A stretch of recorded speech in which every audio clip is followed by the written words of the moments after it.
So today we will start our next topic, that is logarithmic amplifier. Logarithmic amplifier ये एक ऐसा circuit है जो आउटपुट में हमें इनपुट का लॉगरिथम देता है. मतलब at the output of the circuit we get logarithm of the input signal. Okay, so log and anti-log amplifier is one of the most important non-linear applications of op amp. ये op amp के non-linear applications है. non-linear application मतलब क्या, input और output में जो response रहता है, जो ग्राफ रहता है, वो नॉन लीनियर रहता है. और logarithmic amplifier is op-amp based circuit which produces a logarithm of the input applied to it. Input का लॉगरिथम हमें आउटपुट में मिलता है.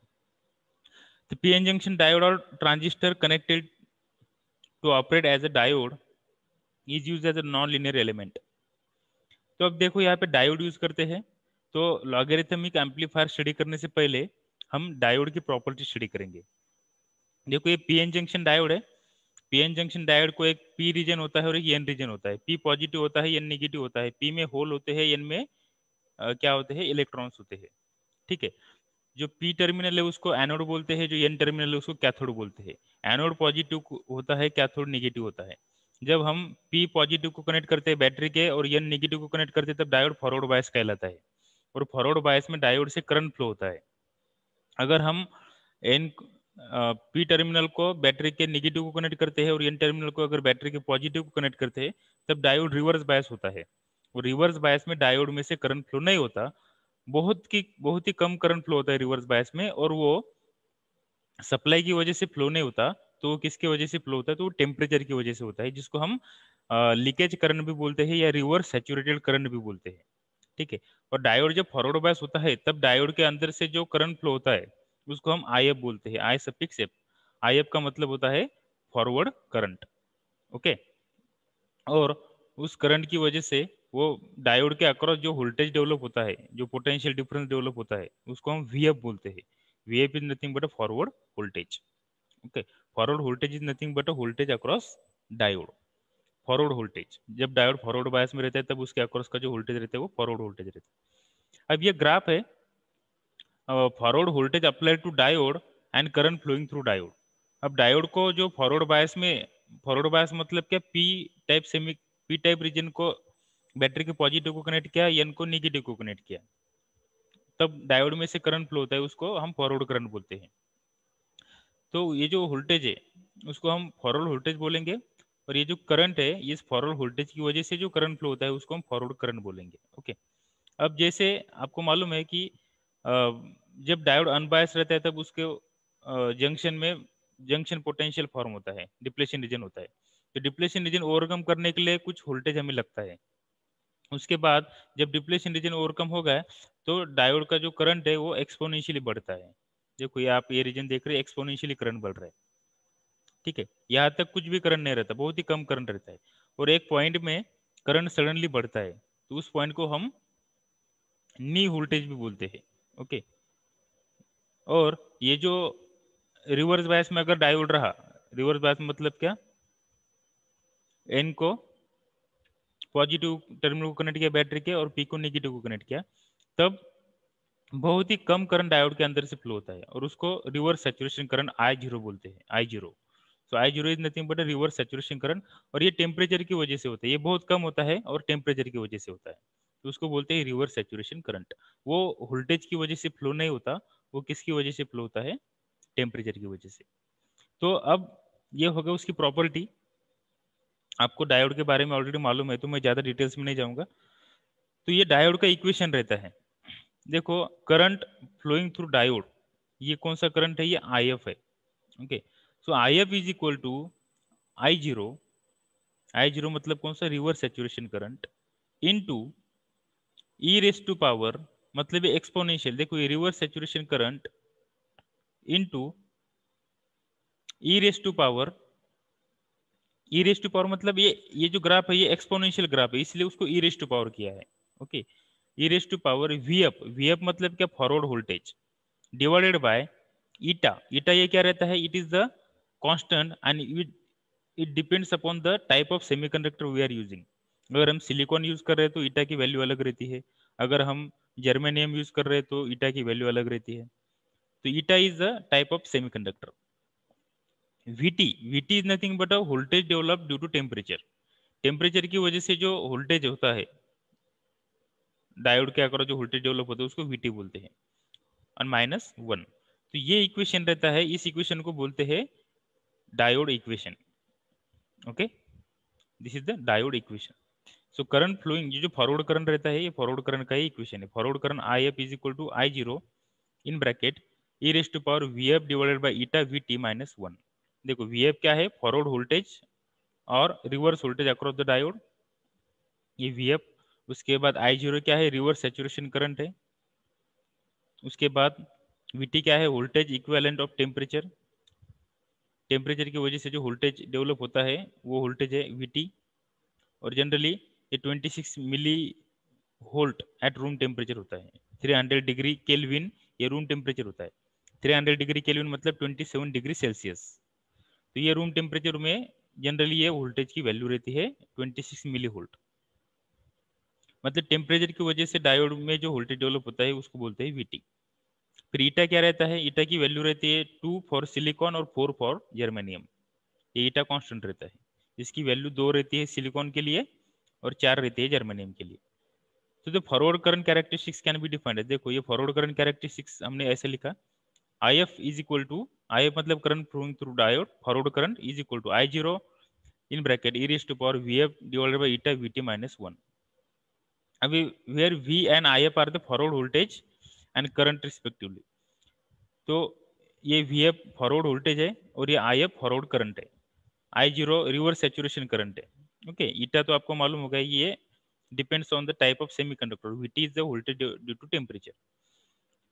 अब देखो ये e raise to power VF divided by eta VT, ये जो टर्म है e raise to power VF divided by eta VT, ये बहुत ही ज्यादा होती है, एक से इसकी वैल्यू बहुत ज्यादा रहती है। तो बहुत ज्यादा वैल्यू में से अगर हमने एक माइनस भी किया तो कोई फर्क नहीं पड़ता ज्यादा। इसीलिए हम ये जो है e raise to power VF divided by eta VT -1 को हम simply e raise to power VF divided by eta VT लिख सकते हैं। ये 1 को हम निग्लेक्ट कर सकते हैं। Okay, we can neglect this 1, क्योंकि कोई फर्क नहीं पड़ता है। एक अगर हमने इस क्वांटिटी से अगर एक माइनस भी किया तो ये क्वांटिटी पे ऐसा कोई ज़्यादा फर्क नहीं पड़ता। इसलिए हम कैलकुलेशंस के सिंप्लीफिकेशन के लिए, सिंप्लिसिटी के लिए हम e raise to power VF divided by eta VT -1 को simply e raise to power VF divided by eta VT ऐसे लिखेंगे। तो देखो IF is equal to I0 e raise to power VF divided by eta VT, ये ऐसा लिखा हमने। Okay, ये 1 को क्या किया हमने, निग्लेक्ट किया। नाउ अब हम क्या करेंगे, दोनों साइड का लॉगरिथम लेंगे, दोनों साइड को लॉग फंक्शन से मल्टीप्लाई करेंगे। तो log base E into IF is equal to log base E। अब यहाँ पे अगर हमने लॉग बेस E दिया तो यहाँ पे दो टर्म है, एक I0 है और दूसरी e raise to power VF divided by eta VT है। तो ये दोनों का क्या है, यहाँ पे मल्टीप्लीकेशन है। तो log of A into B, ये फार्मूला अगर हमने यूज किया तो क्या आएगा, log A plus log B। अगर हमने यहाँ पे लॉग लिया तो लॉग ऑफ ये दो टर्म आएंगे, I0 into e raise to power VF divide by eta VT। तो log A into log B, log A into B मतलब क्या, log A plus log B। तो हम लॉग ऐसा लिखेंगे इसको, लॉग A मतलब क्या, log I0 plus log B। B कौन सा यहाँ पे, ये है। तो log of e raise to power VF divide by eta VT। अब देखो I will show you the equation here. अब ये जो है यहाँ पे क्या आएगा, log of e raise to power log base E और e raise to power VF divided by eta VT। Okay, VF divided by eta into VT। अब यहाँ पे क्या है, log base E raise to power VF मतलब ये क्या आएगा, ये log base E log base e raise to power VF divide by eta VT मतलब क्या आएगा, ये VF, ये जो है उसका पावर है यहाँ पे आएगा bye formula, VF divided by eta VT नीचे आएगा, VF divided by eta VT आएगा और यहाँ पे क्या रहेगा, लॉग बेस ई लॉग बेस ई अब log बेस ई क्या रहेगा, अगर किसी भी लॉगरिथम का फंक्शन भी वही है और बेस भी वही है तो उसकी वैल्यू 1 रहती है, तो log बेस ई ये 1 रहेगा, और सिर्फ क्या बचेगा यहाँ पे, V F divided by eta V T बचेगा। ठीक है, V F divided by eta V T, इसलिए हमने यहाँ पे क्या लिखा, V F divided by eta V T. Okay, अब हमें क्या कैलकुलेट करना है, वी एफ कैलकुलेट करना है कि वी एफ की क्या वैल्यू है। तो हम क्या करेंगे, ये जो टर्म है ये टर्म को इधर लेके जाएंगे, ये जो टर्म है इसको हम इधर लेके जाएंगे, तो क्या आएगा, log base e I F minus log base e I zero. देखो log base e I F minus log base e I zero, और उसके बाद ये जो इधर क्या रहेगा, फिर इधर सिर्फ V F divided by eta V T रहेगा, तो ईटा वी टी भी हमने इधर भेज दिया तो वो मल्टीप्लीकेशन में जाएगा, तो eta into V T in bracket log base e I F minus log base e I O, ये हमें वी एफ की वैल्यू ऐसी मिलेंगी। ठीक है, ये सिंपली मैथमेटिकल कैलकुलेशन है। अब assume I zero is negligible, अब ये जो रिवर्स सैचुरेशन करंट रहता है उसकी वैल्यू बहुत कम रहती है। ओके, बहुत ही ज्यादा, बहुत ही कम रहती है उसकी वैल्यू, तो हम ये टर्म को निग्लेक्ट कर सकते हैं। अगर इसकी वैल्यू बहुत कम है आई जीरो को, तो we can neglect this term, ये टर्म को हम निग्लेक्ट कर सकते हैं। तो क्या बचेगा यहाँ पे, फिर V F is equal to eta V T on log I F, log base e I F, इतना ही बचेगा। ओके, तो क्या मिला हमें, forward voltage, forward voltage is equal to eta into V T log base e I F, मतलब forward voltage is equal to eta into V T log base e I F. तो ये ईटा into V T ये क्या है, ये constant term है, क्योंकि ईटा constant रहता है। अगर एक बार हमने सेमीकंडक्टर चूज किया कौन सा, तो ईटा चेंज नहीं होगा, और वीटी जो रहता है, अगर हमने ऐसा कंसिडर किया कि टेम्परेचर कांस्टेंट है, तो ये वीटी भी कांस्टेंट रहेगा। तो वेरिएबल, वेरिएबल जो पैरामीटर वो कौन सा, यहाँ पे सिर्फ आई एफ है। अब आई एफ क्या रहता है, I F is nothing but a current flowing through diode, और करंट फ्लोइंग थ्रू डायोड का इक्वेशन क्या रहता है, ये हमने देखा अभी, तो करंट क्या रहता है, वोल्टेज डिवाइडेड बाय रेजिस्टेंस, तो करंट को हम ऐसा लिख सकते हैं वी एफ बाय आर। ठीक है, तो ये होगा हमारा इक्वेशन, यहाँ तक ये इक्वेशन आपको समझ में आया होगा। अब ये इक्वेशन का यूज करके हम लॉगरिथमिक एम्पलीफायर डिजाइन करने वाले। Okay, so this is the equation by using which we are going to design the logarithmic amplifier. Okay, now यहाँ पे हमें इस इक्वेशन से हमें क्या पता चलता है, forward voltage and forward current of the diode are logarithmically related to each other. देखो डायोड का फॉरवर्ड वोल्टेज और फॉरवर्ड करंट ये एक दूसरे के साथ लॉगरिथमिकली रिलेटेड है, मतलब उनमें लॉगरिथम का रिलेशन है।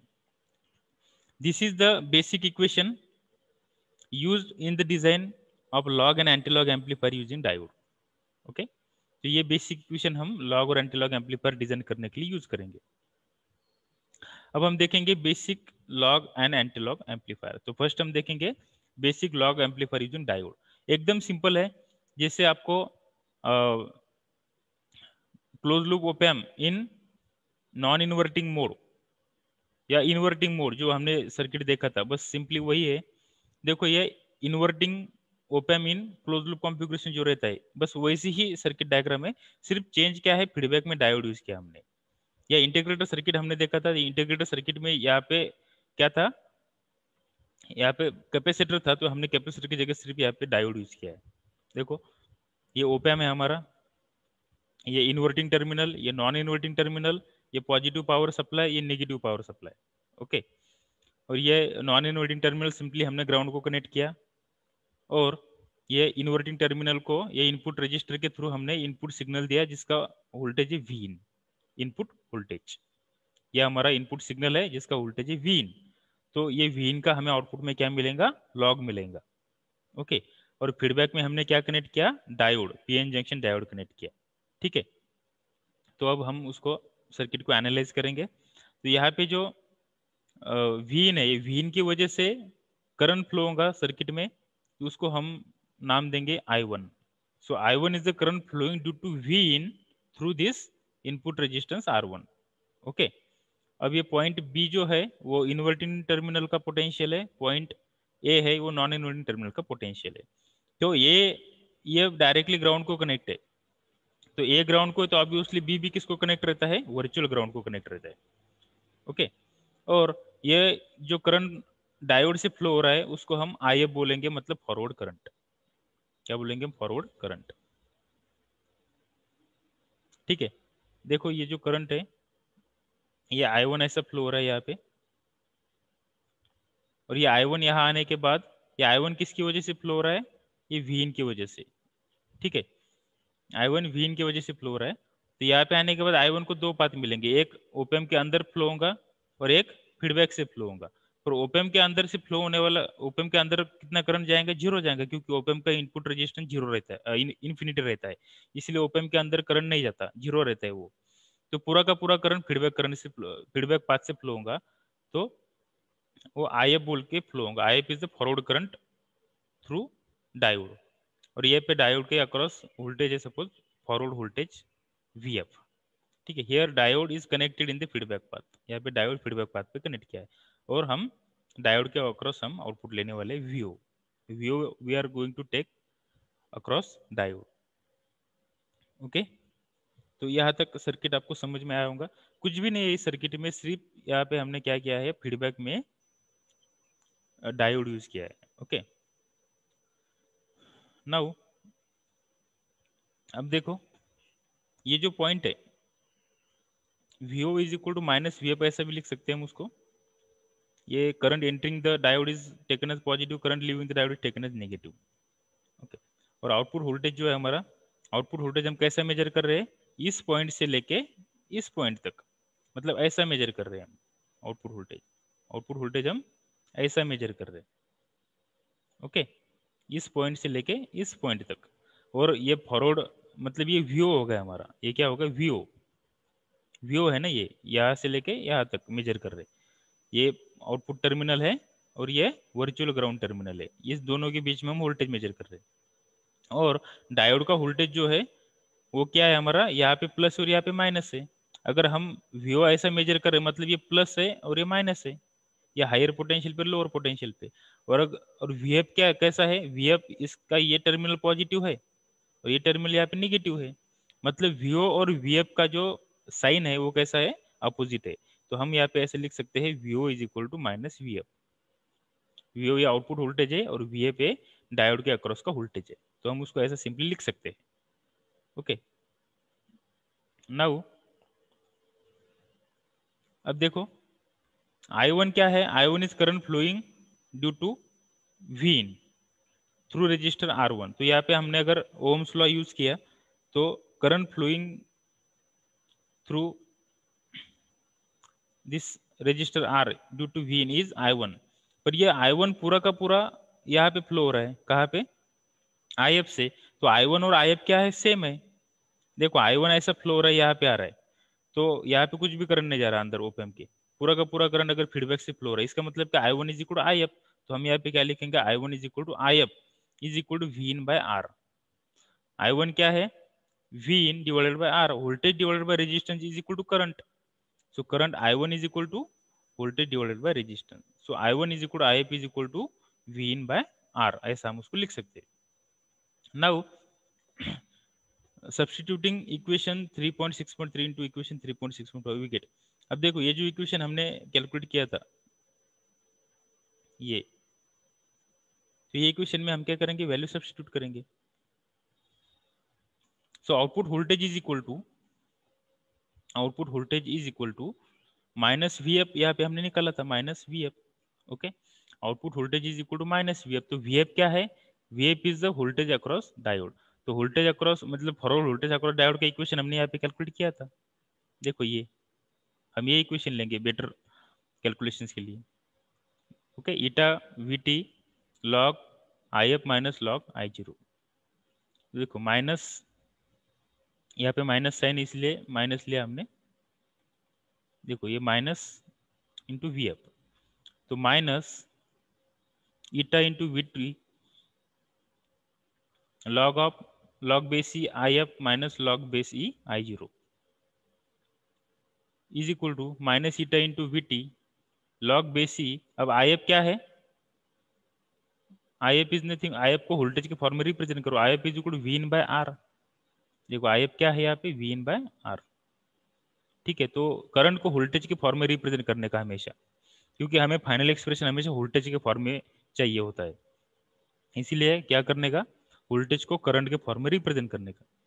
So minus eta into V T log of, ये आई एफ की जगह पे हमने क्या लिखा है यहाँ पे, V in by R minus log base C I zero. Thus V O is equal to minus eta into V T log base e. अब ये क्या है, ये जो है log base, log A minus log B, ऐसा equation यहाँ पे फॉर्म होता है। तो log A minus log B मतलब क्या, लॉग ए बाय बी, हमें मालूम है इक्वेशन, लॉगरिथमिक के लॉगरिथम्स के रूल्स हमें मालूम है। लॉग ए, सपोज ये ए है और ये बी है, तो log A minus log B मतलब क्या, लॉग ए बाय बी। तो ये फॉर्मूला हम यहाँ पे अप्लाई करेंगे, minus eta into V T log base e V in by R divided by I zero, V in by R divided by I zero मतलब ये ऐसा आएगा, V in divided by R into I zero. ठीक है, so V O is equal to minus eta into V T log base e V in divided by, अब ये R into I zero, ये क्या है, product of resistance and current is nothing but voltage, बरोबर है, according to Ohm's law product of resistance and current is equal to voltage. तो यहाँ पे कौन सा वोल्टेज है, वी रेफरेंस। देखो आर कांस्टेंट रहता है, और अगर टेम्परेचर कांस्टेंट है तो आई जीरो भी कांस्टेंट रहेगा, इसीलिए ये कंडीशनल है। तो हमें क्या मिलेगा, product of resistance and current I into R is nothing but a voltage, और उस वोल्टेज को हम क्या बोलेंगे, reference voltage. So ref V reference is equal to R into I zero, it is a fix DC voltage. ये क्या है, एक फिक्स डीसी वोल्टेज है, कंडीशनल है। कौन सी कंडीशन है यहाँ पे, कि टेम्परेचर शुड रिमेन कांस्टेंट।